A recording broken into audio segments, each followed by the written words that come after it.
ప్రియమైన తండ్రి, మరొక రోజు మాకు ఇచ్చారు. ఎంతో వందనాలు ప్రభు. ఇలా ఉదయకాలమే ప్రభు మీ యొక్క వాక్యంతో మేము సమయం గడిపి ధ్యానించి ప్రభు మీ యొక్క కృప పొందుకోవడానికి మాకు ఎంతో సహాయపడుతున్నందుకు వందనాలు.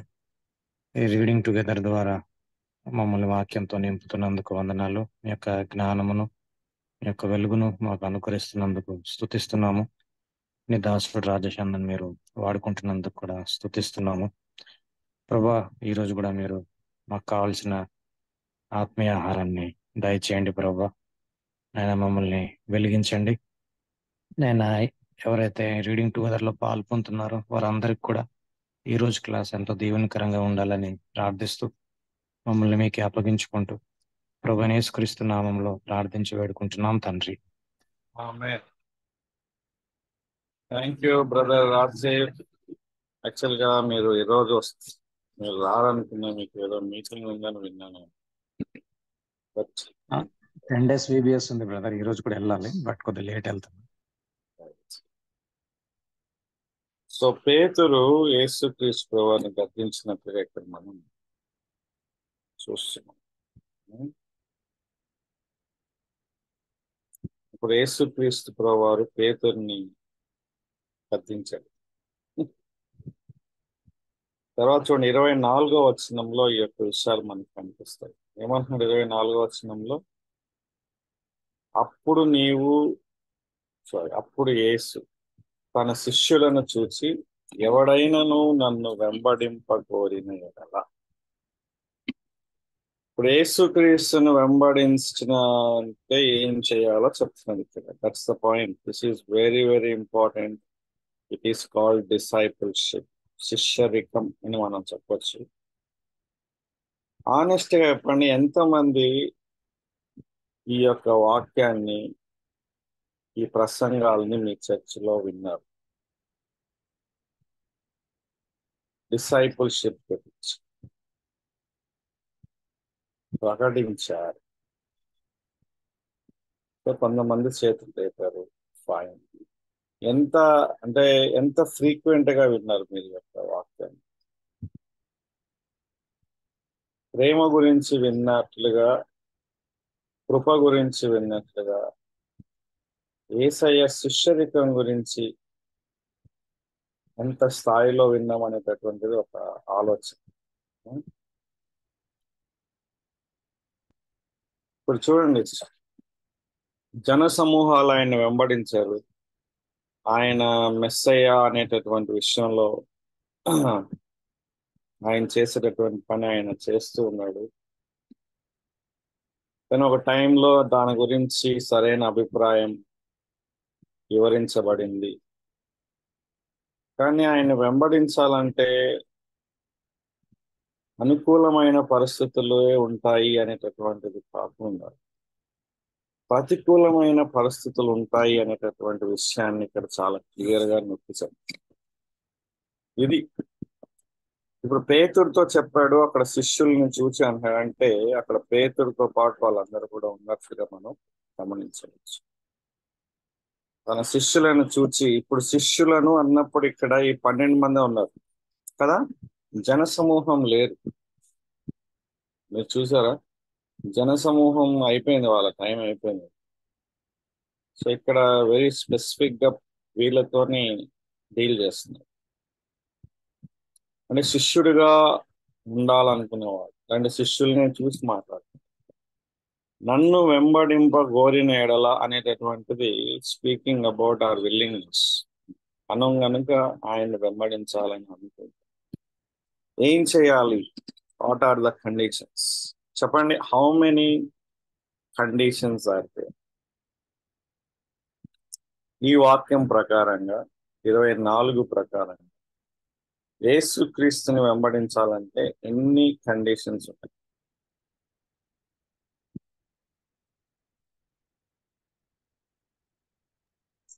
తను ఉపేక్షించుకోవాలి. ఉపేక్షించుకోవాలి. ఇంకోటి సిలువను ఎత్తుకోవాలి. సిలువను ఎత్తుకోవాలి. సో ఎన్ని? 2, 3? ఇంకోటి ఏమన్నా ఉందా? వెంబడించడం వెంబడించడం కూడా కండిషన్ అంటావా? అనిపిస్తుంది. ఎందుకని అట్లా అనిపిస్తుంది? ఆయన అనుసరించడం, రైట్. నన్ను follow ఇప్పుడు ఈ కండిషన్స్ దేనికోసం? ఆయన వెంబడించడానికి. రైట్. సో వెంబడించడానికి ఏం చేయాలని చెప్తున్నాడు కాబట్టి వెంబడించాలి అనేటటువంటిది కండిషన్ గా తీసుకోలేం కదా. ఎస్. రైట్. సో ఆ పాయింట్ ఆఫ్ వ్యూలో రెండు మనం ఇక్కడ గమనించవచ్చు. ఒకటి తన్ను తాను ఉపేక్షించుకోవాలి, రెండోది తన శిలువను ఎత్తుకోవాలి అనేటటువంటి మాట ఇక్కడ మనం చూస్తున్నాం. ఉపేక్షించుకోవడం అంటే అర్థమైంది బ్రదర్స్? తిరస్కరించడం. తిరస్కరించడం. ఎవరిని తిరస్కరించాలి ఇక్కడ? మనల్ని మనం తిరస్కరించడం. ఇదేంటి ఇంత విడ్డూరం? వేరే వాళ్ళని తిరస్కరించడం ఈజీ కదా. మనల్ని మనం తిరస్కరించడం అంటే కొంచెం ఎలాబొరేట్ చేస్తావా అని? అంటే మన సెల్ఫ్ ని మనం తిరస్కరించుకొని, అంటే ఈ రోజు నాకు బైబిల్ చదవాలనిపిస్తుంది, ఇప్పుడు నేను చదవకూడదు, ఐ షుడ్ రిజెక్ట్. అట్లా కాదన్నా. ఎట్లా ఎట్లా మన సెల్ఫ్ అంటే మామూలుగా జనరల్ గా మన ఫార్మర్ నేచర్ ఉంటది కదా. ఓ, మన పాపాలు మనం ఉపేక్షించుకోవాలని చెప్తున్నా ఇక్కడ. పాపాలు కాదు, ఉమ్, మన పూర్వ స్వభావం. ఏంటది? గోల్డెన్ స్వభావమా? పూర్వపు స్వభావం కూడా పాపమే కదా. అవును. దాన్ని ఉపేక్షించుకోవాలా? సెల్ఫ్ అండ్ అది తెలుగులో ఎట్లా చెప్పాలి తెలియదు. ఇంగ్లీష్ లో చెప్పు. అదే సెల్ఫ్ నేచర్.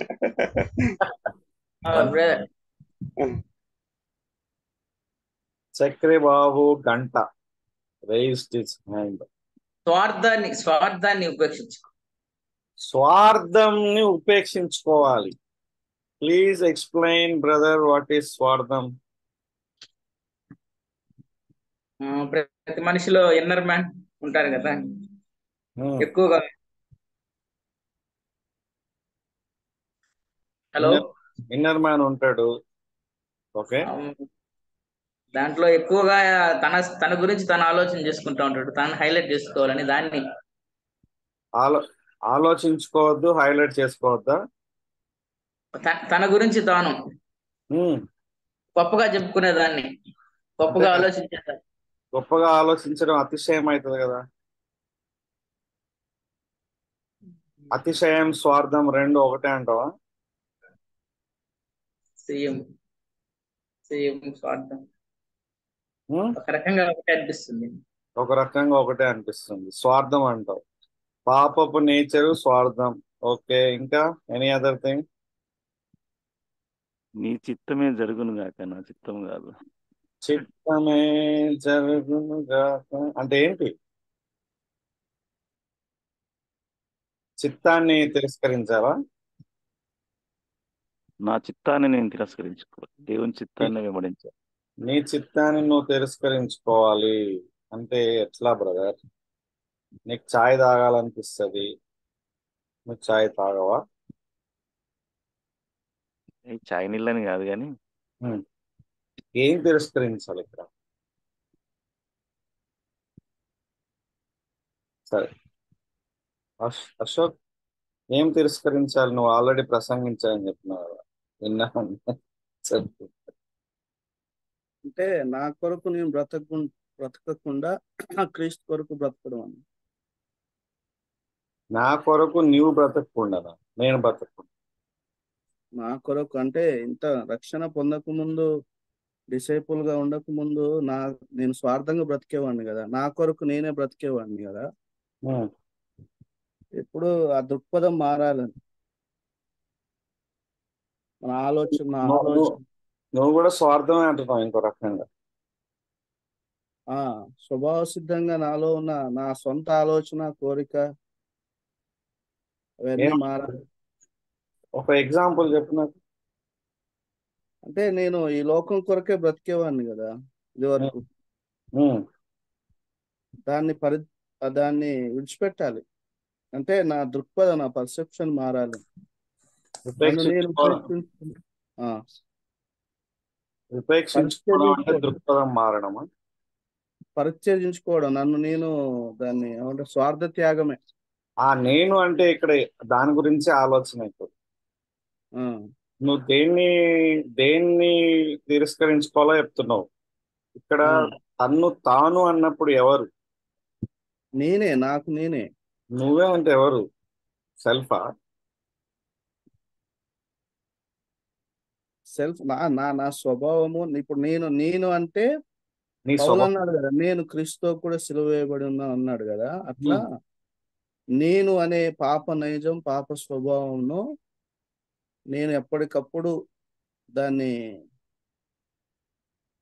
తగ్గించుకుంటా ఉండాలి, త్యాగం చేస్తూ ఉండాలి, క్రీస్తు కొరకు బ్రతుకుతా ఉండాలి. పాప స్వభావం అన్నావు, తగ్గించుకోవాలంటున్నావు, మళ్ళా త్యాగం అంటున్నావు. ఇక్కడ త్యాగం ఏముంది ఇక్కడ మనకి? ఉపేక్షించుకోవడం అంటే వాటి మీద ఓవర్కమ్ చేయడమే కన్నా. ఓవర్కమ్. ఉపేక్షించుకోవడం అంటే ఓవర్కమ్ చేయాలా? ఓవర్కమ్ చేయండి మళ్ళీ ప్రభు కొరకు బ్రతకలేము కదా మనం, ఆయన వెంబడించలేము కదా. కొత్త పదాలు వస్తున్నాయి. ఒక్క పదానికి ఎన్ని పదాలు వస్తున్నాయి మనం, ఎన్ని ఎగ్జాక్ట్ మర్మాలు. గా ఇప్పుడు ఒక్కటే అని చెప్పలేము కదా. ఒక్కటే ఉన్నదా దానికి ఆన్సర్? ఒక పదానికి ఒకటే అర్థం ఉండదు, చాలా అర్థాలు ఉంటాయి అంటారా? చాలా అని కాదు, చాలా అని కాదు, కానీ అది కరెక్ట్ గా మరి మీరు అనుకున్న పదం నాకు చెప్పరాట్లేదు. నేను అనుకోకపోయినా పర్వాలేదు, నువ్వు అనుకున్నవే ఒకదానికొకటి సిమిలర్ ఉంటే పర్వాలేదు, కానీ ఎంటైర్లీ డిఫరెంట్ గా ఉన్నాయి కదా. అట్లా అంటారు. స్వార్థ త్యాగం అన్న, ఆ? స్వార్థాన్ని త్యాగం చేయడం. స్వార్థాన్ని త్యాగం, దాన్ని త్యాగం అంటారు అసలుకి? త్యాగం అనే పదం మామూలు పదమా? ఓ గాడ్, రైట్. సరే, we will come to that. ఈ మూల భాష బైబిల్లో స్వార్థ త్యాగం అని రాసింది, వాడుక భాష బైబిల్లో. స్వార్థ త్యాగం, ఓ ఏమో, వాడుక భాషని ఈ పర్టికులర్ పదం విషయంలో పక్కన పెట్టేయండి. తనను పరిత్యజించుకోవడం అని రాసింది. పరిత్యజించుకోవడం. Okay, 1 + BB 2101112. ఇందాక మీరు బిగినింగ్ లోనే విల్లింగ్నెస్ అని చెప్పారు, తనకు తానే అని కూడా అంటున్నారు. బ్రదర్ కొంచెం గట్టిగా మాట్లాడతారా ప్లీజ్? బ్రదర్, అది బిగినింగ్ నుంచి మీరు విల్లింగ్నెస్ గురించి, అంటే విల్లింగ్నెస్ తో మొదలు పెట్టిన అంశం ఇది. నా విల్లింగ్నెస్ అంటే నీ విల్లింగ్నెస్ తోటి, సో తనకు తాను అని కూడా అక్కడ ప్రస్తావిస్తూ ముందుకెళ్తున్నారు. వినపట్లేదు బ్రదర్? వినిపించట్లేదు ఇప్పుడు బ్రదర్? హలో, వినిపిస్తుంది. చాలా లోగా వాయిస్ సరిగా నేను కొంచెం గట్టిగా మాట్లాడతాను, అంటే ఇక్కడ బోస్ అయి ఉంటది. తనకు తాను అని అంటున్నారు కాబట్టి, if anything comes in between God and Christ కి నాకు మధ్యలో ఏదైనా విషయం వచ్చినప్పుడు, what ever it may be, అది బయోలాజికల్ స్పిరిచువల్ మ్యాటరా ఏదోటి, ఏదైనా దేవునికి నాకు మధ్యలో ఒక విషయం వచ్చినప్పుడు దేవునికే ఇంపార్టెన్స్ ఇవ్వడం నేను మొదలు పెట్టాలి. అది ఏ విషయమైనా, ఇందాకన్నా ఛాయ్ తాగుతావా అని అన్నారు, ఏమో ఛాయ్ తాగద్దు ఇప్పుడు అని అన్నాడు అనుకోండి, దేవుడికే ఇంపార్టెన్స్ ఇవ్వడం అన్నట్టుగా, whatever it is, if anything comes in between Christ and me, ఆయనకే ఇంపార్టెన్స్ ఇవ్వడం అనేది నేను అనుకుంటున్నాను. Right brother. ఈ ఎగ్జాంపుల్ లో ఛాయ్ తాగొద్దు అంటాడా ఏ దేవుడు? మీరు చెప్పిన అంటే పౌలు గారిని ఒకసారి తను వెళ్ళాలనుకున్న చోటికి పరిశుద్ధాత్మ దేవుడు వెళ్ళొద్దు అని ఆపిన సంగతి కూడా గుర్తొస్తుంది కదా. వెళ్ళాలనుకున్న ప్లేస్ కి వెళ్ళొద్దు అన్నాడు. ఓకే, ఏమంటారు బ్రదర్స్? ఛాయ్ కూడా తాగొద్దు అంటాడా దేవుడు?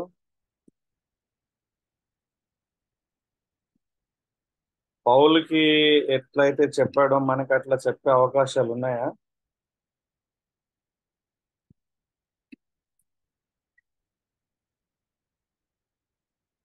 చెప్పండి బ్రదర్స్, పౌలుకి చెప్పినట్లుగా మనకు చెప్పే అవకాశాలు ఉన్నాయా?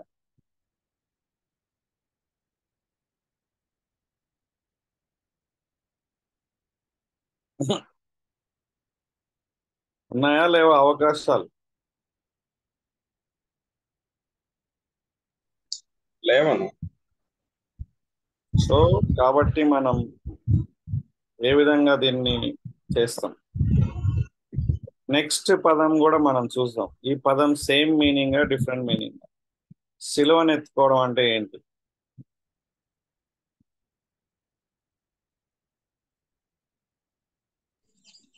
రాజేష్ గారు, చెప్పండి రమేష్ గారు.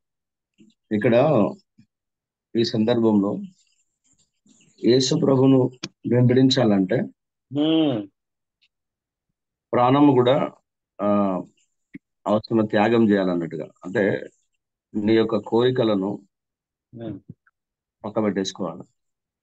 హ్మ్, ఇక్కడ కింద ఉంది కదా, తన ప్రాణమును రక్షించుకున్న కోరువాడు, హ్మ్, 20వ వచనంలో.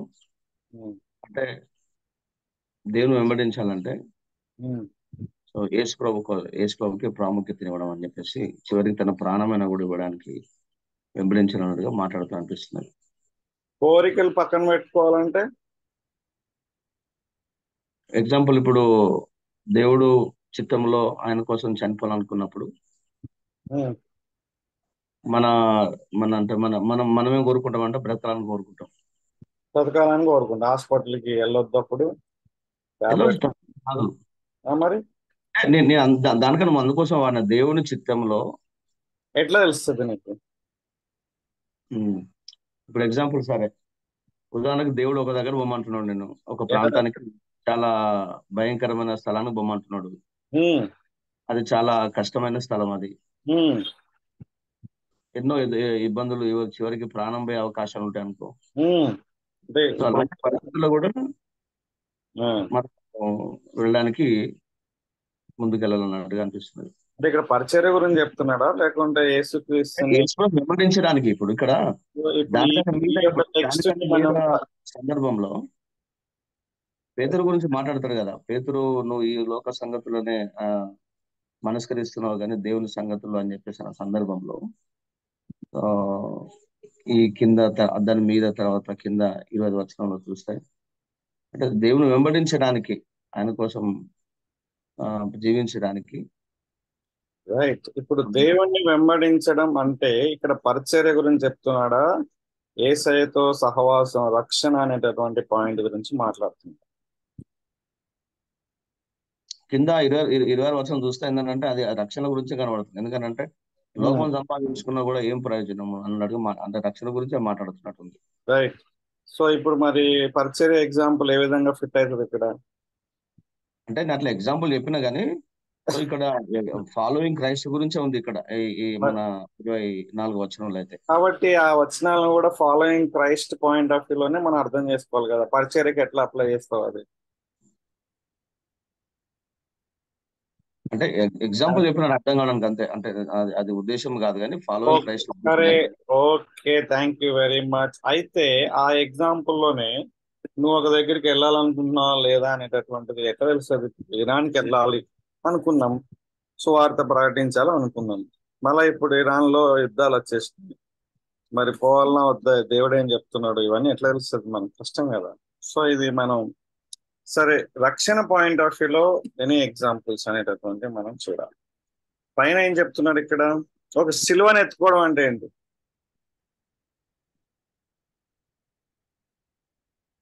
శ్రమలైనా ఓర్చుకోవడం. శ్రమల్ని ఎవరు సిలువను ఎత్తుకోవాలి?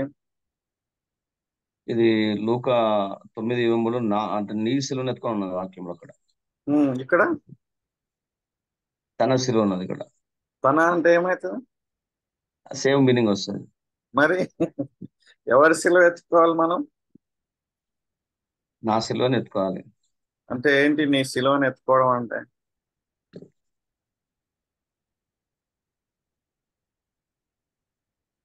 అదే నాకు వచ్చే శ్రమలు వెంబడించడానికి వచ్చిన ఎలాంటి శ్రమలు సిలువ వయసులో ఉరితాడు పెట్టండి,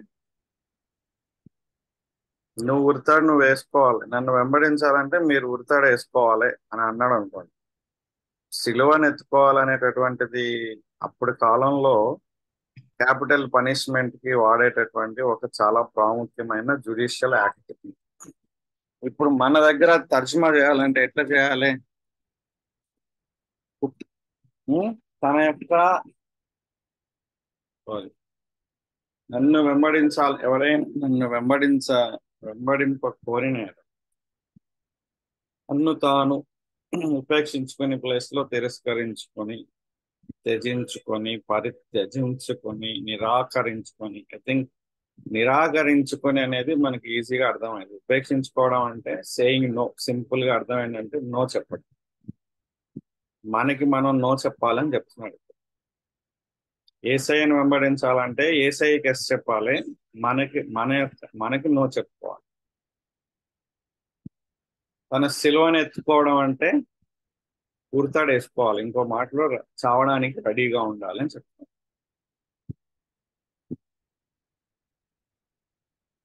దాన్ని కొనసాగింపుగా 25వ వచనం మనకి క్లారిటీ ఇస్తుంది.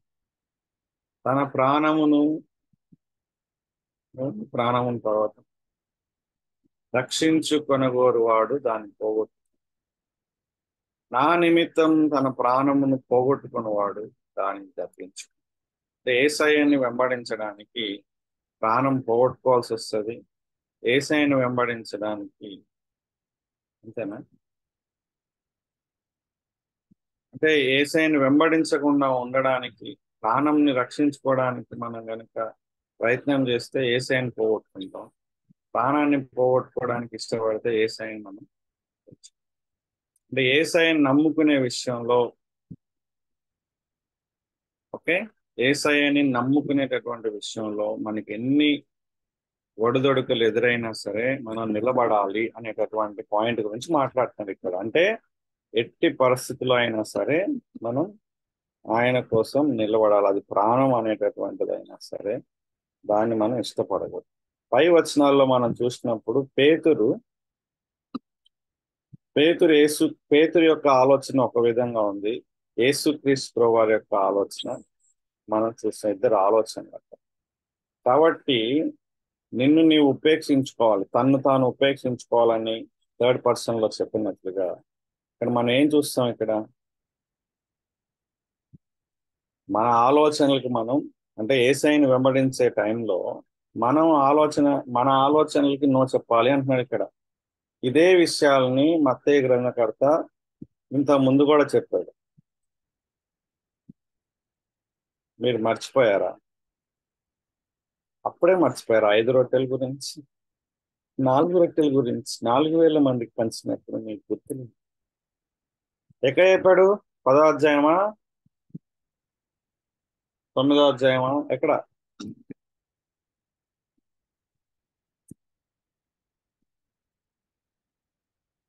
పద్నాలుగో అధ్యాయం ఏమని చెప్పాడు? ఇక్కడే 16లోనే ఉంటదండి. 16, 9, 10లో మొత్తం 2 ఇన్సిడెంట్స్ గురించి కూడా ఉంటది. మీరు ఇంకా గ్రహింపలేదా? 5 రొట్టెలు నేనే 5,000 మందికి. బ్రదర్ అది ఎగ్జాంపుల్ ఇచ్చా, నేను ఒట్టిగా జోక్ గా చేశాను. మీరు జోక్ ని అర్థం చేసుకోలేదు. ఇది నన్ను వెంబడించాలంటే తను తాను ఉపేక్షించుకొని సిలువను ఎత్తుకోవాలని ఇంకో దగ్గర చెప్పాడు. 14th చాప్టర్ లోనే, 10th చాప్టర్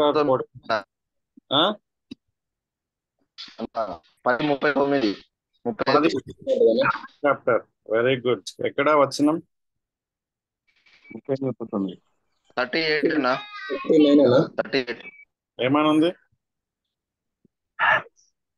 తన ప్రాణం దక్కించుకున్నవాడు దాన్ని పోగొట్టుకున్నాడు, కానీ నా నిమిత్తము తన ప్రాణం పోగొట్టుకున్నాడు దాన్ని దక్కించుకున్నాడు. సిలువ గురించి ఏం చెప్పలేదా? 8వ వచనంలో ఉంది. తన సిలువను ఎత్తుకొని నన్ను వెంబడింపని వాడు నాకు పాత్రుడు కాడు. రైట్. సో ఆ పాయింట్ అంటే ఇప్పుడు మనం దీన్ని ఏ కోణంలో చూడాలి? ఇప్పుడు ఉపేక్షించుకోవడం, సిలువను ఎత్తుకోవడం అనేటటువంటిది యేసుక్రీస్తుని వ్యక్తిగతంగా మనం వెంబడించే విషయంలో, పరిచర్య లేకుంటే మిగతా అన్ని కాదు. ఇక్కడ దయచేసి ఆ యొక్క విషయాన్ని మనం జ్ఞాపకం చేసుకోవాలి. యేసయ్యను వెంబడించడానికి నీ యొక్క సొంత చిత్తాన్ని నువ్వు తిరస్కరించుకోవాలి. నీ సొంత ఆలోచనని నువ్వు తిరస్కరించుకోవాలి. సొంత అభిప్రాయాలని పక్కన పెట్టేసుకోవాలి. ఆయన చెప్పిన దానికి ఎస్ చెప్పాలి. అది మనకి ఇప్పుడు బైబిల్లో చాలా క్లియర్ గా మనకి ఉన్నదన్నమాట. యేసుక్రీస్తుని వెంబడించాలని ఏం చేయాలి అంటే we are willing to give up our lives అని. యేసయ్యని వెంబడించడానికి ఇప్పుడు రేపు పొద్దున ఒక రూల్ వచ్చిందని, ఆయన్ని వెంబడిస్తావా, నువ్వు వెంబడించకపోతేనే నీకు రేషన్ ఇస్తాము, ఆయన్ని వెంబడించకపోతేనే నీకు ఫోన్ క్రెడిట్ కార్డు ఉపయోగించుకోవడానికి అవకాశం ఇస్తాం, లేకుంటే జీవించడానికి అవకాశం ఇస్తాం అంటే నువ్వేం చేయాలి, నేనేం చేయాలి? ఆయన కోసం, ఆయన వెంబడించడం కోసం ప్రాణం వేయడానికైనా రెడీ ఉండాలి. అది ఆ పాయింట్ లో చెప్తున్నాడు ఇక్కడ. ఓకే,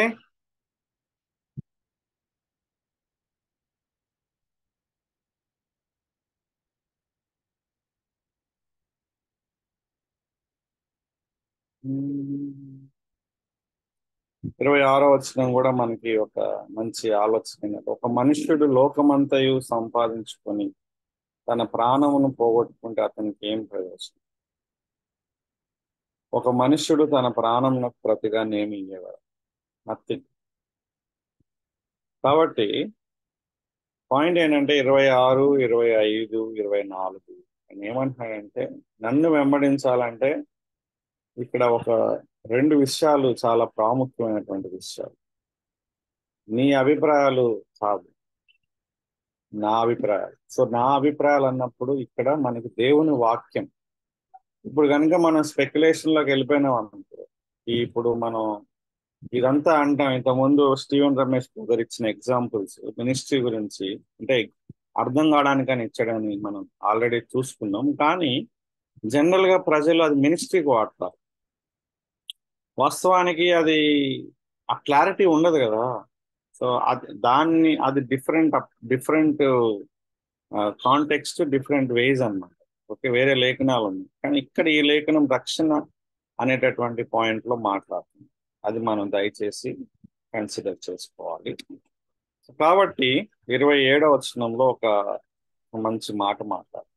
మనుష్య కుమారుడు తన తండ్రి మహిమ గలవాడై తన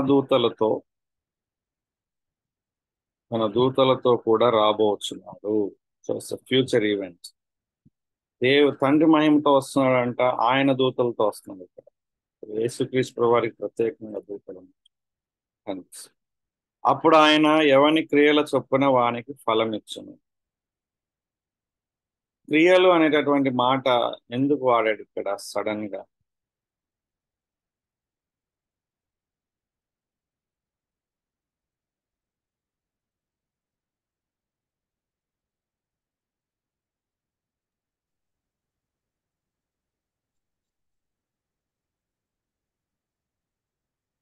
ఫలం ఇచ్చేది ఎవరు ఇక్కడ?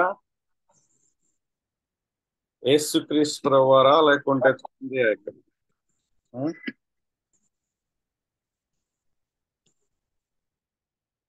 ఎవరు వస్తున్నారు ఇక్కడ? యేసయ్య మనిషి కుమారుడు. ఎవరు ఫలం ఇస్తారు ఇక్కడ? ఈ పాయింట్ 27వ వచనంలో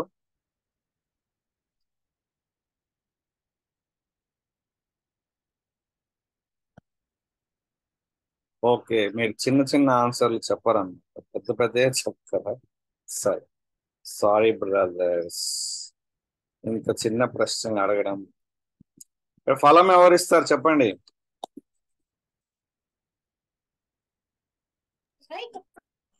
దేవుడు ఇస్తాడు.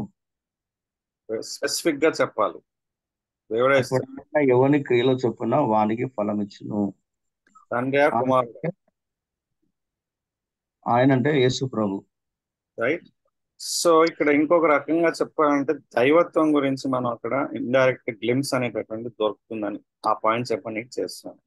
ఓకే, సో యేసుక్రీస్తు వారు ఇక్కడ ఆయన మనకి ఫలం ఇచ్చేటటువంటి వ్యక్తిగా ఇక్కడ మనకి కనిపిస్తుంది. ఇప్పుడు స్టీవెన్ రమేష్ గారు 28వ వచనం మీకు కొంచెం కామెంట్ చేయండి.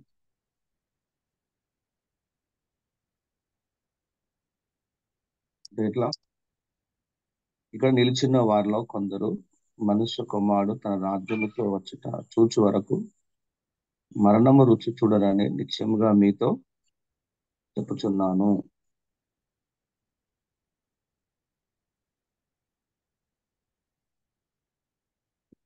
ఇది ఆలోచించాలి. అంటే ఇక్కడ తన రాజ్యముతో వచ్చుట చూచుట వరకు అన్నది అది ఎట్లా అర్థం చేసుకోవాలని ఆలోచిస్తున్నా. రాజ్యం, రాజ్యం, మహిమ, ఘనత.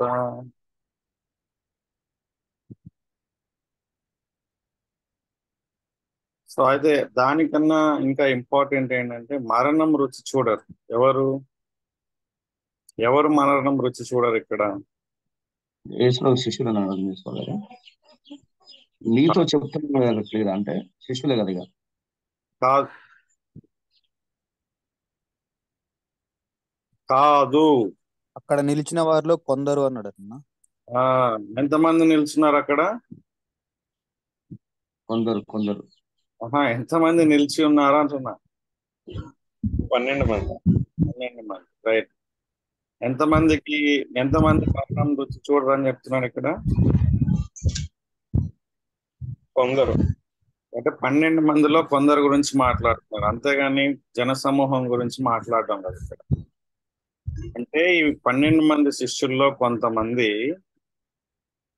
దేవుని యొక్క రాజ్యం, మనుష్య కుమారుడు తన రాజ్యంతో వచ్చుట చూస్తారు, అంతవరకు వాళ్ళు మరణం పొందరని చెప్తున్నాడు. Is that clear brothers? ఇది అర్థమైతే నెక్స్ట్ మనం అర్థమవుతుంది. ఐ థింక్ యాక్చువల్గా 17వ అధ్యాయం అనేటటువంటిది డిఫరెంట్ కాదు, దీనికి కొనసాగింపని మనం చూసుకోవాలి. ఈ 17వ అధ్యాయాన్ని పక్కన పెట్టేసేయండి ఫస్ట్. ఏం జరిగింది ఇక్కడ అంటే 17 అనేటటువంటి మాటను పక్కన పెడితే ఇప్పుడు 28 నుంచి మీరు ఒకసారి చదివితే మనకు అర్థమవుతుంది. సో దీన్ని చదివిన తర్వాత మనం నెక్స్ట్ వచనం చూడాలి. ఏమంటున్నాను ఇక్కడ? 6 దినములైన తర్వాత, అంటే ఈ మాట చెప్పిన 6 దినములైన తర్వాత యేసు పేతురును, యాకోబును, అతని సహోదరుడైన యోహానును ఏం చేస్తారు ఇక్కడ? వెంట పెట్టుకొని ఎత్తైన కొండ మీదకి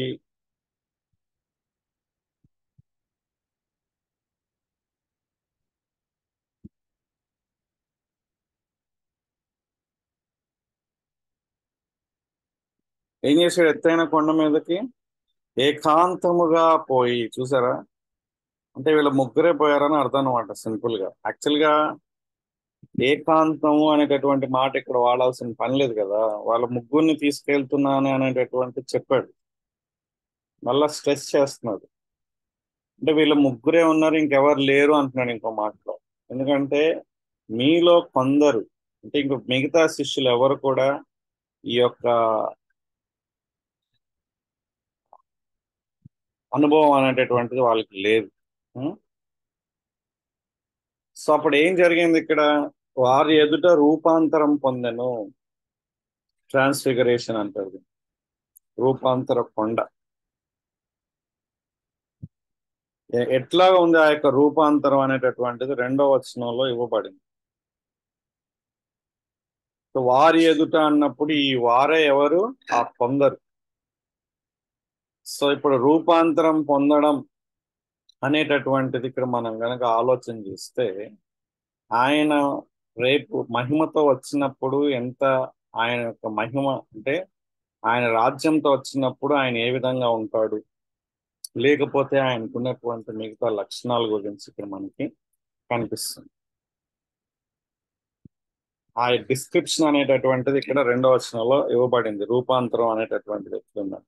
ఆయన ముఖము సూర్యుని వలె ప్రకాశించాయి, ఆయన వస్త్రములు వెలుగు వలె తెల్లని వాయి. 2 విషయాల గురించి మాట్లాడు. సూర్యుని లాగా ప్రకాశించింది, అలాగే వెలుగులాగా అయి తెల్లగా అయిపోయింది. ఈ వెలుగు వలె అన్నప్పుడు ఐ థింక్ ఇంకొక గ్రంథకర్త ఇంకొక డిస్క్రిప్షన్ ఇస్తాడు. గుర్తుంది ఎవరికైనా?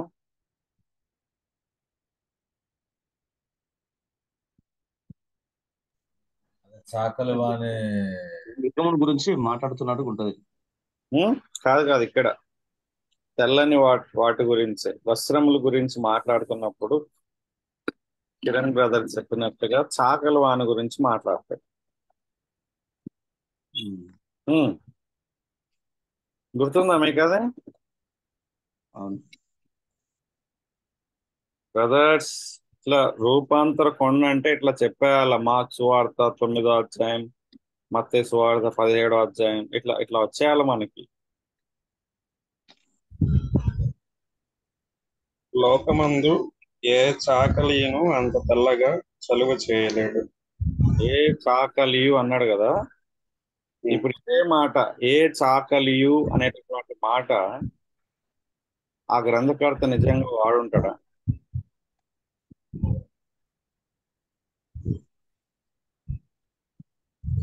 తెలుగులో వాళ్ళు అదే తెలుగులో తర్జుమా చేసినప్పుడు అట్లా వచ్చింది కదా.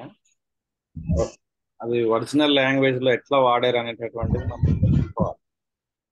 చాకలి వాడు అనేటటువంటిది మన యొక్క పదం. మనకు అర్థం కావడానికి వాడారా, లేకుంటే జూయిష్ పీపుల్ కూడా అట్లాంటి ఆలోచన వాళ్ళకి ఉందా, వాళ్ళ దగ్గర కూడా చాకలి వాళ్ళు ఉంటారా అనే విషయాలని చూడాల్సిన అవసరం ఉన్నది. ఓకే రైట్, జస్ట్ మీకు అట్లాగా అంటే ఇట్ ఈస్ గ్లోరియస్. ఇంకో మాటలు చెప్పాల, సూర్యుడు వెలుగు అనేటటువంటివి ప్రకాశమానమైనవి, తెల్లనివి. సో అక్కడ ఆయన యొక్క మహిమ అక్కడ మనం గమనిస్తాం. 3వ వచనంలో ఏం చూస్తున్నాం ఇక్కడ? ఇదిగో మోషేయు ఏలియాయు వారికి కనబడి ఆయనతో మాట్లాడుచుండేది. సో ఇదిగో అనే మాట చాలా ఇంపార్టెంట్. అంటే ఇది ఒక చాలా సూపర్ న్యాచురల్ ఈవెంట్, మనం ఖచ్చితంగా అటెన్షన్ ఇవ్వాల్సినటువంటి విషయం. మోషే ఏలియా ఎవరికి కనిపించారు? యేసయ్యకి కనిపించారు. అవునా? ఎవరికి కనిపించారు మోషే ఏలియా? ముగ్గురికి, పేతురుకి, యోహానికి, యాకోబు అన్న. Very good. అప్పుడు పేతురు ప్రభువా, చూడండి పేతురు ఇప్పుడు బోధ కూడా అంటలేడు ఇంకా అప్పటి నుంచి. ఇంట్రెస్టింగ్ కదా. ఎవరు అంటారు? ఒక కథన అంటాడు బోధ కూడా, మనం ఇక్కడ ఉండటం మంచిది, నీకు ఇష్టమైతే ఇక్కడ నీకు ఒకటియు, మోషేకి ఒకటియు, ఏలియాకు ఒకటియు 3 పర్ణశాలలు కట్టుదునని యేసుతో చెప్పాను. ఇక్కడ కూడా పేతురు సారే. అయితే నా ప్రశ్న ఏంటంటే, మోషేకి ఈయన ఏలియా అని, ఈయన మోషే అని ఎట్లా తెలిసింది? చూడలేదు కదా వాళ్ళు.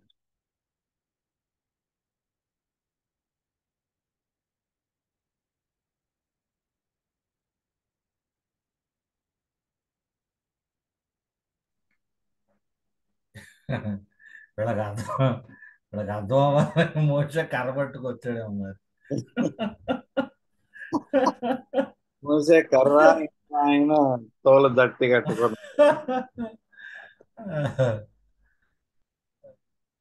ఇంట్రెస్టింగ్ కదా. వీళ్ళు మోసే ఏలియా అనేటటువంటిది కూడా, అంటే ఇది అప్పుడే చెప్పాడు కదా డైరెక్ట్ గా. వాళ్ళు మాట్లాడుతున్నప్పుడే అయ్యగారు వెళ్ళిపోయారు, ప్రభువా మనం మనం మనం అంటున్నాడు ఇక్కడ, మనం ఇక్కడ ఉండిపోవాలి. రైట్, వాళ్ళు ఉన్నది రూపాంతర కొండ మీద కదా, అందుకే. అవును. అయితే ఆయనకి ఎట్లా తెలిసింది మోసే అని ఏలియా అని? చాలా ఇంట్రెస్టింగ్. అయితే వీళ్ళు ఎట్లా వచ్చిరా? వీళ్ళు మోసే ఏలియా వాళ్ళ శరీరం అప్పేర్ అయిపోయింది వాళ్ళకి అక్కడ కదా. దే హ్యావ్ ది బాడీ, వాళ్ళకి వచ్చింది. మళ్ళా వాళ్ళు వెళ్ళిపోయారు. సో మళ్ళా వాళ్ళు బాడీతో వెళ్ళారా, బాడీ లేకుండా వెళ్ళారా? సో అక్కడికి వెళ్ళిపోగానే బాడీ పోయిందా? పరలోకానికి వెళ్ళగానే బాడీ డిసైపేర్ అయిపోయిందా? ఎందుకంటే యేసు క్రీస్తు ప్రభు వారికి ఒక్కరికే పునరుత్థాన శరీరం, వీళ్ళకి ఇంకా పునరుత్థాన శరీరం లేదు. It is a temporary body. మళ్ళా టెంపరీ బాడీ పోయింది. దేవదూతలకి ఏ విధంగా అయితే టెంపరీ బాడీ అనేటటువంటిది అవసరానికి తగ్గట్టుగా దేవుడు అనుమతిస్తాడో, వీళ్ళకి కూడా అట్లానే అనుమతించుంటాడు. So they do not have the resurrection body. సో ఇప్పుడు కేవలం యేసుక్రీస్తు వారికి మాత్రమే పునరుత్థాన శరీరం ఉంది. వాళ్ళు ఇంకా పునరుత్థానం చెందలేదు, వాళ్ళు బతుకున్నారు. వాళ్ళ ఆత్మలు ఉన్నాయి. ఓకే, కానీ పునరుత్థాన శరీరం అనేటటువంటిది ఆయన రెండో రాకడలోనే పాత నిబంధన భక్తులకి, కొత్త నిబంధన భక్తులకి, చచ్చిపోయిన వాళ్ళకి, బతుకున్న వాళ్ళకి వస్తుంది. అప్పటి వరకు there will be no resurrection body. Understand? Okay. పర్ణశాలలు మాట చాలా ఇంపార్టెంట్. ఏంటి పర్ణశాలలు ఉంటాయి? ఎస్ అశోక్. పాత నిబంధనలో చాలా మంది భక్తులు ఉన్నారు కదా, ఈ మోషే ఏలియా ఎందుకు కనబడ్డారన్న? మోషే ఏలియా కాకుండా సలోమాను లేకుంటే సమూయేలు వస్తే కూడా అదే ప్రశ్నిస్తోంది. ఎవరు ఏమన్నా రీజన్ ఉందా అని పర్టికులర్ గా? మేబీ రీజన్ ఇవ్వలేదు, కానీ ప్రాబబ్లీ దేవుడు వీళ్ళ ముగ్గురు ద్వారా, అంటే ఆయన ప్రత్యక్షత, అంటే ముఖ్యంగా మిరకల్స్ చేసి వాళ్ళు దేవుని చేత పంపబడ్డారని ధృవీకరించబడ్డారు. అండ్ మనం కనుక త్రూ అవుట్ ద బైబుల్లో చూసినప్పుడు వీళ్ళ ముగ్గురు, అంటే మోషే, ఏలియా, అలాగే యేసుక్రీస్తు వారు చాలా కీ పీపుల్ అన్నమాట. దేవుని ప్రత్యక్షత విషయంలో, దేవుని ప్రజల్ని నడిపించే విషయంలో ఆ విధంగా మనం చూడొచ్చు. కొంతమంది అభిప్రాయం ఏంటంటే ఇదే మోషే, ఏలియా రేపు రాబోతున్నారు అనేటటువంటిది ఆ ఇద్దరు దూతల గురించి మాట్లాడతారు. అక్కడ కొంతమందికి భిన్న అభిప్రాయం ఉంది. ఏలియా కాదు, హనోక్ అని ఇంకొకరు అంటారు. సో హనోకు, ఏలియా, మోషే కాదు. మోషే చనిపోయాడు కదా, వీళ్ళిద్దరికి శరీరం లేదు అక్కడ. మేబీ మనకు తెలియదు అశోక్, వి డోంట్ నో. ఏం చెప్పినా కూడా స్పెక్యులేషనే. కానీ వీళ్ళు కీ పీపుల్. మోషే గురించి తెలుసు, ఏలియా గురించి తెలుసు. ఒకటి, ఏలియా వస్తాడనేటటువంటి ఆలోచన మలాకి గ్రంథంలో ఆ ప్రాఫెసీ అక్కడ మనం గమనించవచ్చు. అండ్ మోషే కూడా, దేవుడు మోషేని ఆ విధంగా వాడుతుంది. నా ఇట్లా స్పెక్యులేషన్ చేయవచ్చా అన్న? అంటే మోషే ఏలియా అని పర్టికులర్ గా ఎందుకు కనిపించారంటే, మోషే ధర్మశాస్త్రానికి గుర్తుగాను, ఏలియా ప్రవక్తలకు గాను అని ఏమన్నా అనుకోవచ్చా? ఎందుకంటే తర్వాత కాలంలో కూడా యేసుప్రభు వారు మాట్లాడేటప్పుడు నా గురించినటువంటి విషయాలు ప్రవక్తల గ్రంథంలోను, ధర్మశాస్త్రంలోను, కీర్తనల్లోను చెప్తున్నాడు అన్నటువంటి దాన్ని ఏమన్నా కోరిలేట్ చేసి అట్లా స్పెక్యులేట్ చేయవచ్చా? అట్లా చేయడం వల్ల మనకి అట్లా ఎన్నైనా చేసుకోవచ్చు. ఇంకా చాలా దానివల్ల లాభం లేదంటున్నాను. తెలీదు అనడం అనేటటువంటి చాలా సేఫెస్ట్ జోన్ ఈ విషయంలో. టెక్స్ట్ మనకి కనీసం కొంచెం హింట్ ఇవ్వాలి.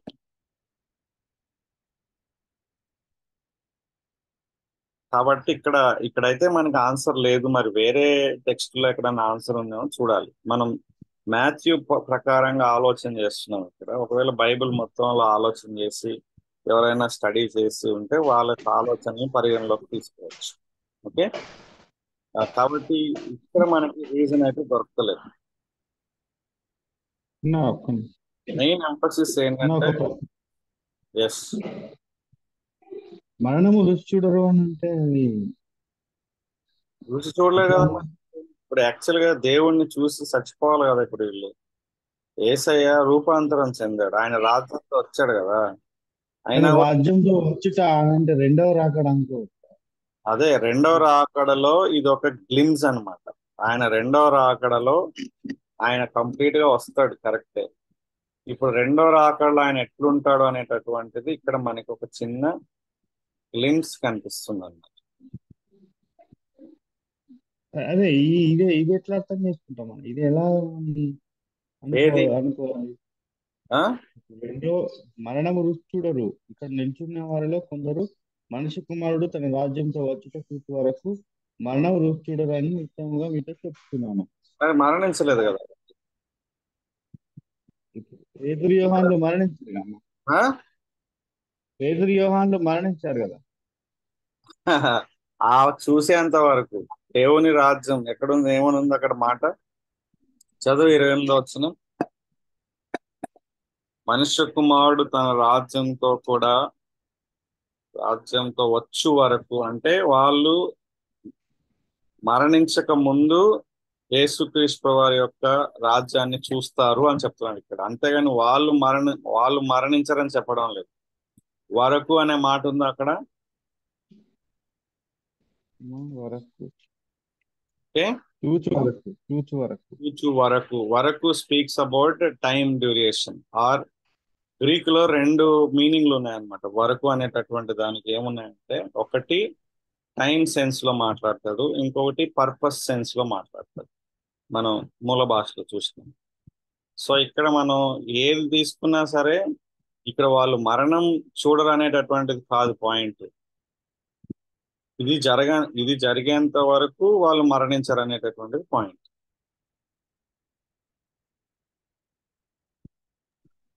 సేమ్ ఇట్లాగే యోహాను గురించి కూడా అట్లాగే. ఏదమ్మా? అదే యోహాను గురించి మాట్లాడుతూ పేతురు అడిగినప్పుడు, నేను వచ్చే వరకు ఇతడు ఉండటం నాకు ఇష్టమైతే నీకేమి, యేసుక్రీస్తు వారు మాట్లాడు. రైట్, కానీ వాళ్ళు మిస్అండర్స్టాండ్ చేసుకున్నారు అక్కడ కదా. అవును, అదే అతను మరణించడు అని వాళ్ళు. రైట్. యోహాను సువార్తలో కూడా ఇట్లాంటి అనాలజీ మనం అక్కడ గమనించవచ్చు. ఓకే బ్రదర్స్, మరణము రుచి చూడరు అని అంటే చచ్చిపోరని అర్థం. మరి చచ్చిపోయారు కదా అంటున్నా. ఎప్పటి వరకు వాళ్ళు చచ్చిపోరు అంటలేడు, ఇది చూసేదాకా చచ్చిపోరు అంటున్నారు ఇక్కడ. అంటే ఇప్పుడు ఇది రెండో రాకడ. ఇంకో మాటలో ఆయన రాజ్యంతో వాళ్ళు చూసేది అనమాట. ఆయన రాజ్యంతో, మనిషి కుమారుడు రాజ్యంతో రావడం అనేటటువంటిది వీళ్ళ ముగ్గురు చూశారు. ఏది రూపాంతరకుండా మీద ఈ రూపాంతరం అనేటటువంటిది అదే అన్నమాట అర్థం. ఓకే, రాలేదు కదా, అదే రాలేదు అంటున్నాం. అంటే వచ్చినప్పుడు ఎట్లుంటాడు అనేటటువంటి దానికి గ్లిమ్స్ అన్నమాట. ఇది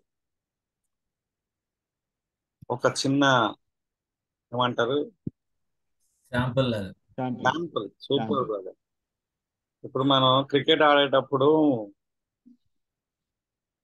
ఏమంటారు, క్రికెట్ ఆడేటప్పుడు స్టార్టింగ్ లో ప్రివ్యూనా కాకుండా గల్లీ ఆటలో రియల్ బాల్స్ ట్రైలర్ ఇది. మూవీ చూసేటప్పుడు ట్రైలర్ ఎట్లనే అట్లా ట్రైలర్ ఇది. ఇంత గూఢార్థాలుంటాయి, ఎట్లా అర్థం చేసుకుంటున్నా? ఇంత గూఢార్థాలుంటే ఎట్లా అర్థం చేసుకుంటారు సామాన్య క్రైస్తవుడు? ఏం చేస్తారు? మరణం రుచి చూడాలంటే ఇంత కూడా అర్థాలుంటే ఎట్లా అర్థం చేసుకుంటాం మనం? కూడా అర్థం ఏం లేదు, నువ్వు అట్లా అంత డీప్ గా ఆలోచిస్తున్నావు. ప్లెయిన్ రీడింగ్ చదివితే అందరికి అర్థం అవుతుంది. ఇక్కడ నువ్వు మర్మాల వలయంలోంచి వచ్చినావేమో మరి. తిమోతి దీంట్లో అర్థం ఏం లేదు తిమోతి. మరణం మనుష్య కుమారుడు తన రాజ్యంతో వచ్చుట చూచు వరకు అని అంటే రెండవ రాకడకే పోతాం కదా మనం. కరెక్టే. మరణం రుచి చూడరని నిశ్చయంగా మీతో చెప్పుచున్నాను అని అంటే చచ్చిపోయారు వాళ్ళు చచ్చిపోయారు కదా. అయ్యో ఇంకెట్లా బతికి అప్పటిదాకా ఎట్లా బతుకుతారు అని కదా అట్లా అనుకుంటారంటే వాళ్ళు వరకు అనేటటువంటి దాన్ని చదవరు. అందుకే బైబిల్ని మనం చాలా జాగ్రత్తగా చదవాలి. సింపుల్ గానే చదవాలి కానీ జాగ్రత్తగా చదవాలి. ప్రతి పదం కూడా చాలా ఇంపార్టెంట్. సో వెండిని వెతికినట్లుగా, దాచబడిన ధనం వెతికినట్లుగా చదవకుండా న్యూస్ పేపర్ లాగా హడావుడిగా చదివితే అర్థం కాదు. ఇప్పుడు మనం దీన్ని అర్థం చేసుకోనికి ఎంత టైం గడిపినాం? ఫ్యూ మినిట్స్ అంతే. కొన్ని ప్రశ్నల ద్వారానే మనకు అర్థమైపోతుంది. ఓకే, సో నువ్వు ఒక పని చేయి. ఒక మామూలు ఒక వ్యక్తికి ఈ యొక్క వచనాలు అవన్నీ తీసేసి రూపాంతర కొండకి అవతలకి ఇచ్చేసి చూపి, ఈజీగా అర్థమవుతుంది. ఒకనొక రీజన్ ఏంటంటే వచనాల వల్ల కూడా మనం చాప్టర్స్ వల్ల కూడా కొంచెం మిస్అండర్స్టాండింగ్ అవుతుంది. ఎందుకంటే 17 చాప్టర్ ఎంటైర్లీ డిఫరెంట్ అనుకుంటున్నాం,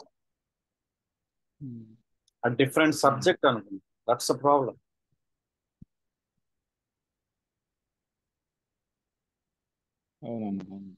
ఓకే,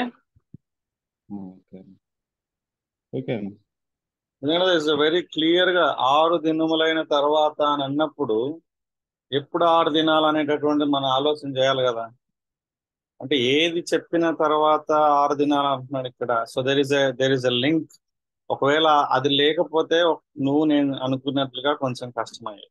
అలాగే కొందరు అని చాలా క్లియర్ గా చెప్పారు. అంటే నిలిచి ఉన్న వారిలో కొందరు అని,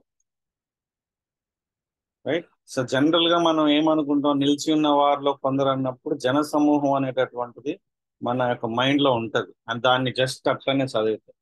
కానీ 16వ అధ్యాయం మనం స్టార్టింగ్ నుంచి కనుక చూసుకుంటా ఉంటే, ఇది ఒక కైసరి అనే ప్రాంతంలో ఇది శిష్యులు ఏకాంతంగా ఉన్నప్పుడు శిష్యులతో మాట్లాడినటువంటి మాటలనేది మనకి అర్థమవుతుంది.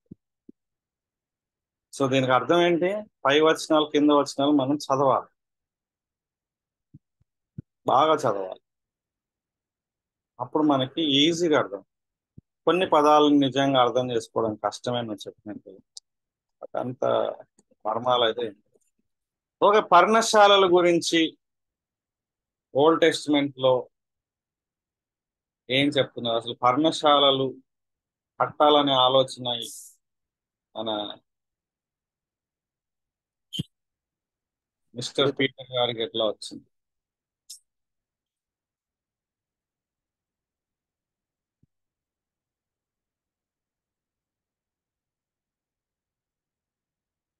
పర్ణశాలల పండుగ తెలుసా బ్రదర్స్ మీకు?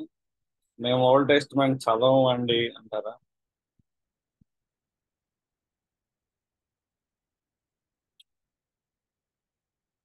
ఓల్డ్ టెస్టిమెంట్ లో ఎన్ని పండుగలు ఉన్నాయి?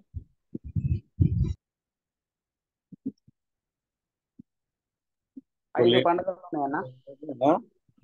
5 చెప్పండి. 5 పండుగలు.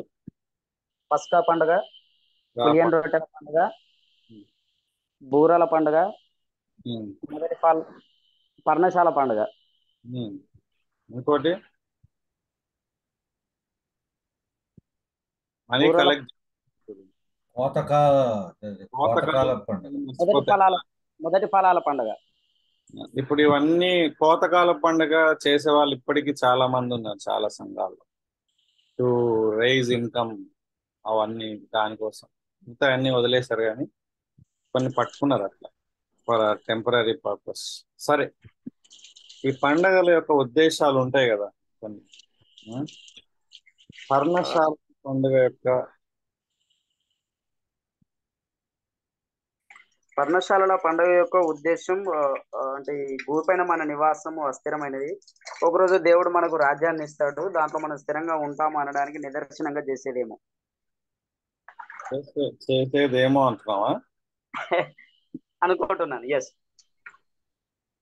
ఇశ్రాయేలు వారు అరణ్యంలో ఉన్నప్పుడు వాళ్ళకి నివాసాలు లేవు, ఆ పర్ణశాలలు, ఆ టెంట్లు వేసుకుని ఉండేవాళ్ళు. కాబట్టి వాళ్ళు ఈ కానాను దేశం చేరిన తర్వాత దాన్ని జ్ఞాపకం చేసుకునేదానికి అది పండుగగా చేస్తారు. పర్ణశాల అన్నప్పుడు టెంట్. ఏం చేసేవాళ్ళు ఆ పండుగలో అనిల్? వాళ్ళు తమ నివాసాలు వద్ది దూరంగా వెళ్ళి ఆ మైదానంలో టెంట్లు వేసుకొని అక్కడ ఉండి దేవుని స్థుతించేవాళ్ళు, అవన్నీ జ్ఞాపకం తెచ్చుకునేవాళ్ళు. దీన్నే ఏసన్న బ్రదర్ గుడారాల పండుగ అని తెలుసారా? గుడారాలు, పర్ణశాలల పండుగ, గుడారాల పండుగ. సో బూరల పండుగ, బూరల పండుగ, బూరల పండుగ. ఓకే, 7 పండుగలు ఉన్నాయన్న, మొత్తం 7. ఓకే, 5 లేవియాకాండ 23 అధ్యాయాలు ఉన్నాయి, 7. Very good, thank you Ashok and rest of you. So ఈయన టెంట్ కడతా అంటున్నాడు. ఎందుకు టెంట్స్ కడతా అంటున్నాడు? ఇక్కడ సింపుల్ గా గుడారాలు కడతా అంటున్నాడు. పర్ణశాల అంటే ఇవన్నీ కడతాను అంటున్నాడు. అది కూడా మోసేకు ఒకటి, ఏలియాకు ఒకటి, నీకు ఒకటి, ముగ్గురికి ఒక్కొక్కటి కడతాను అంటున్నాడు. పాపం వీళ్ళకి కట్టుకుంటానని చెప్తలేడు, వీళ్ళకి కడతాను అంటున్నాడు. పైన ఆలోచన ఎట్లా ఉండే, ఇప్పుడు కింద ఆలోచన చూడు. ఈయననే సొంతగా, ఇప్పుడు ఇది ఎవరు చెప్పారు? సాతాను చెప్పలేదు, ఎందుకు దేవుడు చెప్పలేదు, ఓన్ ఐడియా, ఓన్ అభిప్రాయం. నెక్స్ట్ ఇమ్మీడియట్ గా దేవుడు ఏమంటున్నాడో చూడండి, అంటే ఏం జరిగిందో చూడండి. ఇది చాలా ఇంట్రెస్టింగ్. ఇది చెప్పిన తర్వాత జరిగిన విషయం ఏంటంటే, అతడు ఇంకనూ మాట్లాడుచుండగా ఏం మాట్లాడాడు? ఇదిగో ప్రకాశమానమైన యొక్క మేఘం వారిని కమ్ముకొనెను. వారిని అన్నప్పుడు ఎవరిక్కడ?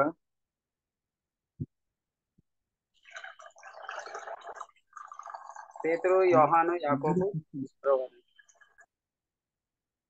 వీళ్ళ ముగ్గురా? 6 మందా ముగ్గురా? ఇక్కడ వారిని కమ్ముకొనెను అన్నప్పుడు ఎవరిని కమ్ముకొని?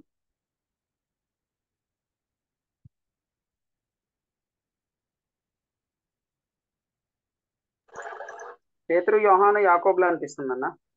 మిగతా వాళ్ళ ముగ్గురు యేసయ్య, ఏలియా, మోషే ఎందుకు కాకూడదు? ఎందుకంటే ఆల్రెడీ వాళ్ళు ఆ యొక్క గ్లోరీ దాంట్లో ఉండి చూస్తున్నారు కాబట్టి వీరనే కమ్ముకున్నదని అనిపిస్తుంది. ఎందుకంటే ఆల్రెడీ ప్రకాశంలోనే ఉన్నారు కదా పైన వచనాల ప్రకారం. ప్రకాశంలో ఉన్నారు. ఇప్పుడు ఈయన పేతురు కూడా అక్కడే ఉన్నాడు కదా, మరి వాళ్ళ దగ్గరికి వెళ్లకుండా మాట్లాడిందా? వాళ్ళ దగ్గరికి మాట్లాడింది. కొంత డిస్టెన్స్ ఉండి ఉండొచ్చు అన్న. నీకెట్టో తెలుసా అన్న? ఎందుకంటే పైన వచనాల్లో ముగ్గురిని తీసుకొని వెంట పెట్టుకొని పోయి కూడా యేసుప్రభు ఏకాంతంగా వెళ్ళాను అని ఉంది కదా. ఏడుంది నాన్న? వారి ఎదుట అన్నాడు కదన్న.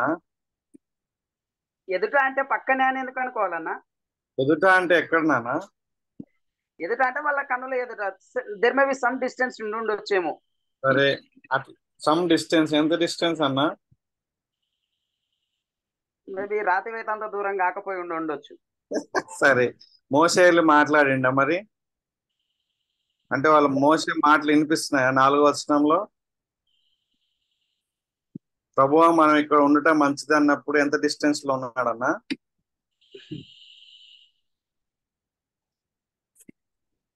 అనిల్ అన్న అన్నా తెలియదన్న, ఆలోచిస్తున్నా అన్న. ఆలోచించన్నా. సరే, అక్కడేమో డిస్టెన్స్ అన్నావు, సరే ఇక్కడ కూడా డిస్టెన్స్ ఉంటుందా? ఉంటే ఉండని, కానీ ఎంత డిస్టెన్స్? మాటలైతే వినిపిస్తున్నాయి కదన్నా. సో కాబట్టి 5వ వచనం వారిని అన్నప్పుడు ఐ థింక్ మేఘం వాళ్ళందరినీ కమ్ముకునింది అనేటటువంటి పాయింట్. మేఘంలో వాళ్ళు ఉన్నప్పుడు ఇదిగో ఈయన నా ప్రియ కుమారుడు. సో యేసయ్య గురించి మాట్లాడుతున్నారు అక్కడ మేఘంలో. ఈయన యందు నేను ఆనందించున్నాను. అమేజింగ్. ఈయన మాట వినుడని ఒక శబ్దము ఆ మేఘంలో నుండి పుట్టెను. దీని గురించి ఓల్డ్ ప్యూరిటన్స్ కానీ కొంతమంది 18th సెంచరీ 17th సెంచరీ వాళ్ళు పెద్ద పెద్ద చెప్పాలంటే హెరాల్డ్ అని ఒకటి ఉంటది, న్యూస్ పేపర్ లాగా. ఎంత ఒట్టి ఒక్క మాటని 5వ వచనం తీసుకొని మనం చదవలేనన్ని సత్యాలను మాట్లాడాడు ఆయన.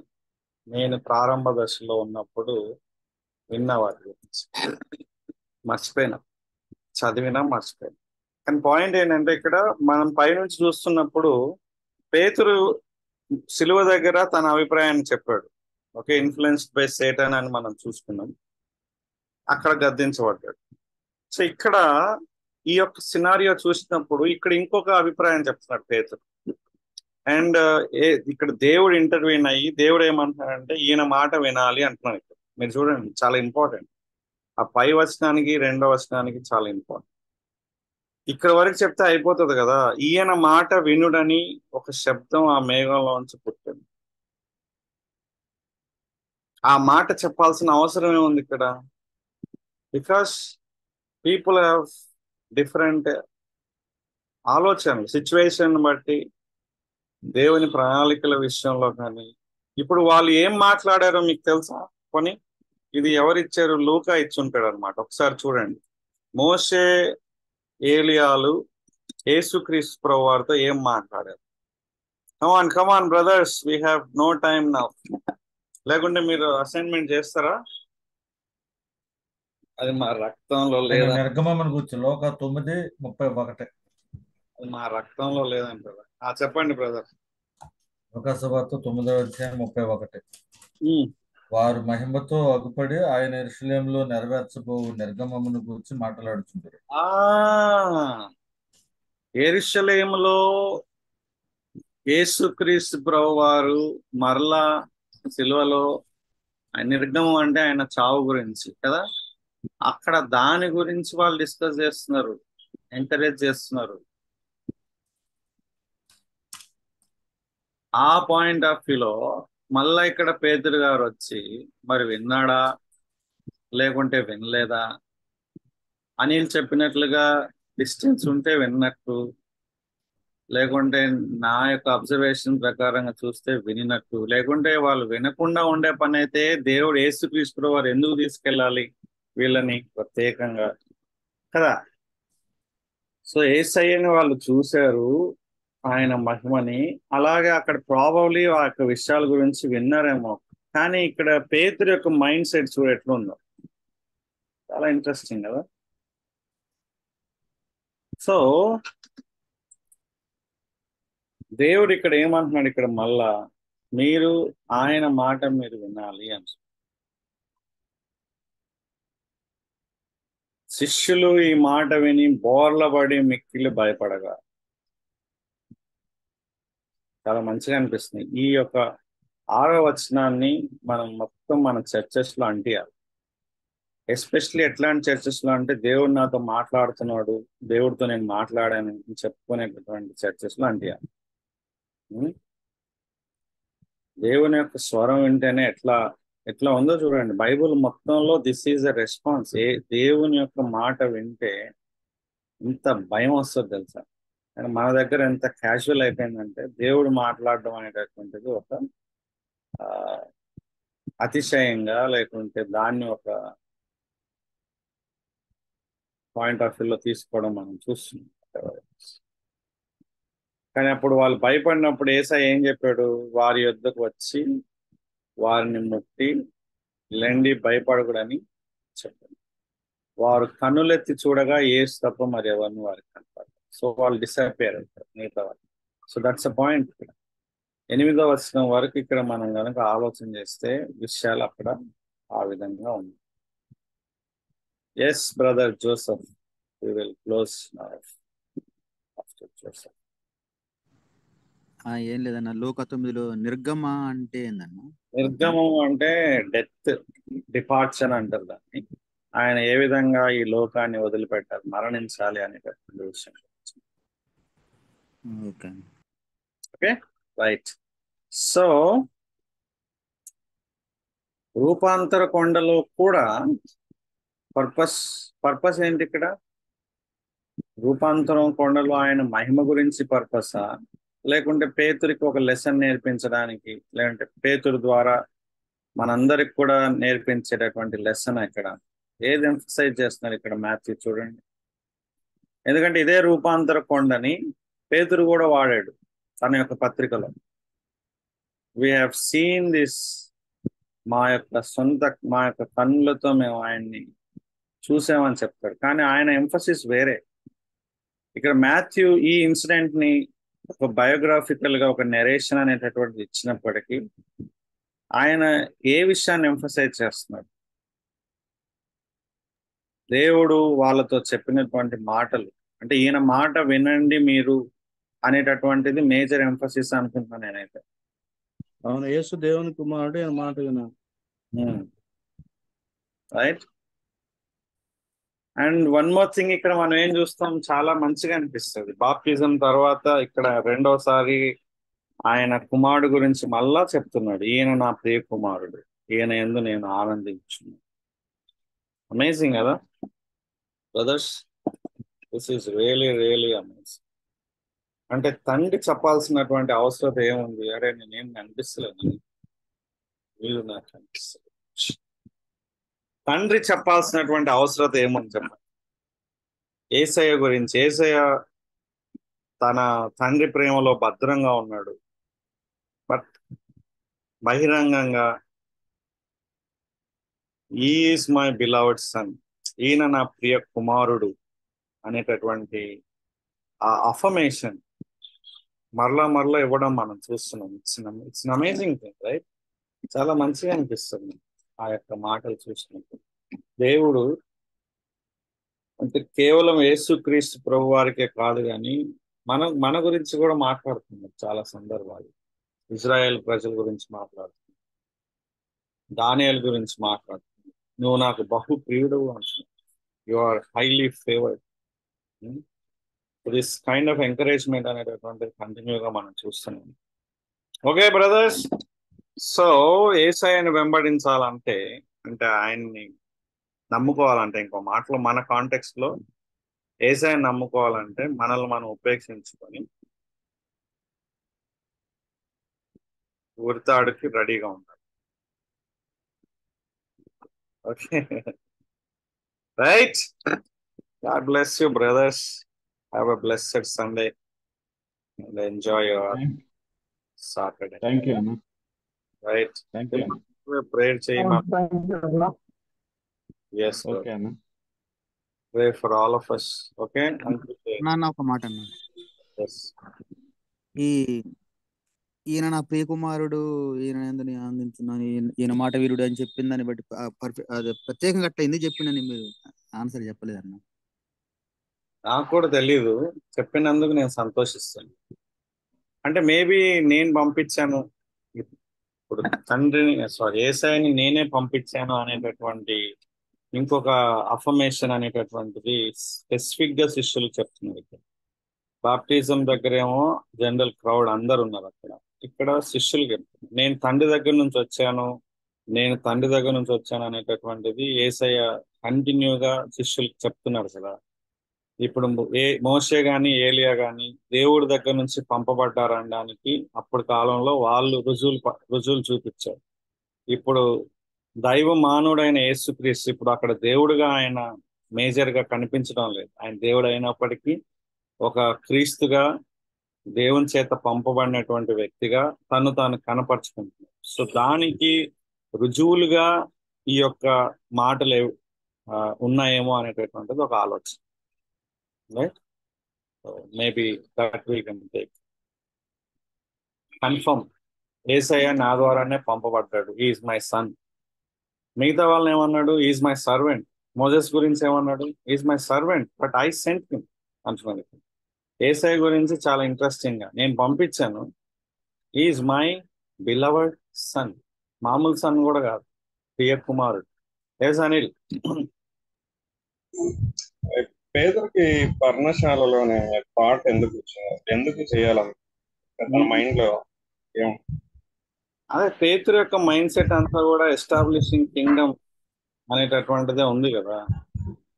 మేబీ ఇప్పుడు ఆయన మోసే ఏలే కనిపించేసరికి అక్కడ ఒక పరిచర్య స్టార్ట్ చేసేస్తుంది. ఐ మీన్ పరిచర్య ఇన్ ద సెన్స్ అంటే ప్రత్యక్ష గుడారం వ్యూలో చూడొచ్చు. లేదు, ప్రత్యక్ష గుడారం అస్సలు కానే కాదు. అంటే ఆయన ఏమన్నాడంటే ఎస్టాబ్లిషింగ్ కింగ్డమ్. పేతురు యొక్క మైండ్ సెట్ లో జూయిష్ ఇన్ఫ్లుయెన్స్ చాలా ఎక్కువ ఉంది. ఏమనుకున్నాడు ఆయన? రాజ్యం స్థాపించబడటం చూడాలి. సో ఇప్పుడు ముగ్గురు వచ్చారు, ఒక రకంగా ముగ్గురు హీరోలు ఆయన దృష్టిలో. మోజెస్ ఇజ్రాయెల్ నడిపించాడు కదా. సో ప్రాబబ్లీ ఆయన ఫిజికల్ రాజ్యం అనేటటువంటి పాయింట్ ఆఫ్ పెయింట్ చేస్తా అంటున్నాడు ఇక్కడ. మీరు ముగ్గురు కూడా ప్రాబబ్లీ లీడర్స్ ఉండమంటున్నాడో, లేకుంటే మీ ముగ్గురు ద్వారా సంథింగ్ యూ డూ అంటున్నాడో. ఆయన ఆ రాజ్యం ఎస్టాబ్లిష్మెంట్ కోసం ప్రాబబ్లీ ఆలోచన, దానికి ఆయన ఆలోచన చెప్తున్నాడు అన్నమాట. Okay, Kiran and Ashok. లేకపోతే ఇంతకుముందు నేను సిలువ వేయబడాలి, లేకపోతే ఇలాగా పెద్దల చేత ప్రధాన యాజకుల చేత హింస అనుభవించాలన్నప్పుడు ఎలాగైతే సాతాను వెళ్ళనివ్వకుండా చేయాలని పేతురుని ప్రేరేపించినట్టుగా, ఒకవేళ ఈ రూపాంతరం కొండ మీద కూర్చోబెట్టేద్దాం కల్వరి కొండ వరకు, లేకపోతే ఆ ప్రాసెస్ కొనసాగించకుండా ఉండడానికి ఈ ఈ థాట్ కూడా, అంటే ఇక్కడ పర్ణశాలలు కట్టి ఇక్కడ ఉంచేద్దాం అనే మైండ్స్ ఇక్కడ కూడా ఏమైనా సైతాన్ ఇండైరెక్ట్ గా ఏమైనా ప్రేరేపించిందంటారా? మేబీ ఉండొచ్చేమో, కానీ ఆ థాట్ అయితే ఉంది. మీరు చెప్పిన thought it's very valid thought. అదే కంటిన్యూగా మనకు కనిపిస్తుంది. యేసయ్యని సిలువ దగ్గర పంపికూడదు, ఓకే, రాజుగా చేసేయాలి, షార్ట్ కట్ లో చేయాలా. చూడండి, శోధనలో మనం అనుకుంటాం కానీ యేసయ్యకి వచ్చిన శోధనలో మత్తయిలోనే అనుకుంటాం కానీ టైమ్ అండ్ అగైన్ చూసారా దేవుని యొక్క ప్రణాళికలకి ఎట్లా అడ్డు తగులుతుందో, చాలా సటిల్ వేలో తగులుతుంది. అండ్ మనం ఎంత జాగ్రత్తగా మన జీవితాల గురించి మనం ఆలోచన చేయాలి. గుడ్. ఓకే అశోక్. అన్న అదే అన్న ఇక్కడ తర్వాత పేతురు చెప్పినవి లూకా రాశాడు. తాను చెప్పినది తాను ఎరుగకయే చెప్పాను అని రాశాడు కదా అన్న. ఎరుగకయే అన్నప్పుడు దాని అర్థం ఏంటంటే is not understanding what is doing అనమాట. అంటే ఒక ఆలోచన చెప్పేస్తున్నాడు అనమాట, ఒక అభిప్రాయం చెప్పేస్తున్నాడు. ఎరుగకే అన్నప్పుడు అర్థం ఏంటి? అనాలోచితంగా అని చెప్పొచ్చు, ఉద్దేశపూర్వకంగా కాకపోవచ్చు. అదే తన రాజ్య వ్యాప్తి కొరకు ఆలోచిస్తున్నాడు అన్నారు కదా. అంటే ఆయన ఇన్ఫ్లుయెన్స్ అయ్యి ఉండొచ్చు అంటున్నాడు ఇక్కడ, సాతాను యొక్క ఇన్ఫ్లుయెన్స్.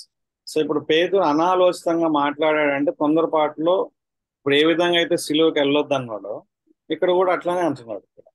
సో అక్కడేమో సాతాను చేత ప్రేరేపించబడ్డాడో సంథింగ్, అంటే ప్రేరేపించబడ్డాడని లేదు, కానీ ఎప్పుడైతే యేసయ్య సాతాను అని అన్నాడో దాన్ని బట్టి మనం ఇండైరెక్ట్ గా కొంచెం ఆలోచన చేసి, సో అట్లాంటి ఆలోచన ఉందని అంటున్నాం అంతే.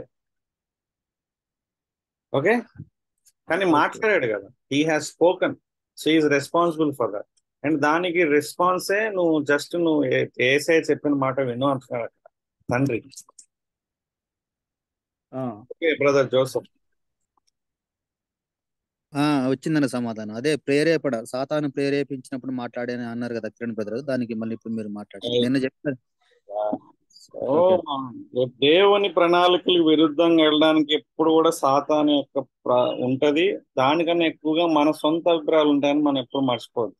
అందుకే సాతాను ఉపేక్షించమని చెప్పలేదు అక్కడ, నిన్ను నువ్వు ఉపేక్షించమన్నాడు. అది ఆ యొక్క ఏమంటారు అల్యూర్మెంట్స్ కానీ ఆ టెంప్టేషన్స్, అది ఏ సైడ్ నుంచి అన్నా రాని, but you are responsible to overcome that. You are responsible to reject those things. Okay, కాబట్టి మనల్ని మనం ఉపేక్షించుకోవాలి. So yes, shall we close now? Right, thank you brother. అడ్డు తగిలేవి ఒకటే. సరే సరే, ఓకే. అంటే దేవుని ప్రణాళిక అడ్డు తగిలేది ఒకటే సాతాను ప్రేరేపణ అవుతుంది, రెండోది మనకు మనం సొంత అభిప్రాయాలు అనేది కూడా. అందుకనే కదా ఆయన మాట వినండి ఈయన నా ప్రియ కుమారుడు, ఆయన మాట వినండి అంటే పేతురు గారు సలహాలు ఇవ్వటం ఎక్కువ చేశాడు కదా, కనుక సలహాలు ఇవ్వటం మానేసి ఆయన చెప్పింది జై బాబు అని చెప్పడం కూడా ఒక కారణం. That should be the major thing. Good. ఇది ఓకే, అప్లికేషన్ పాయింట్ తర్వాత చూసాం. Okay Timothy, you can put it.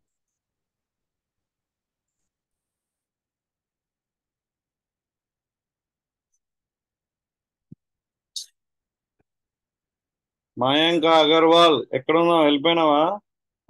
అయిపోయింది కదా టైం.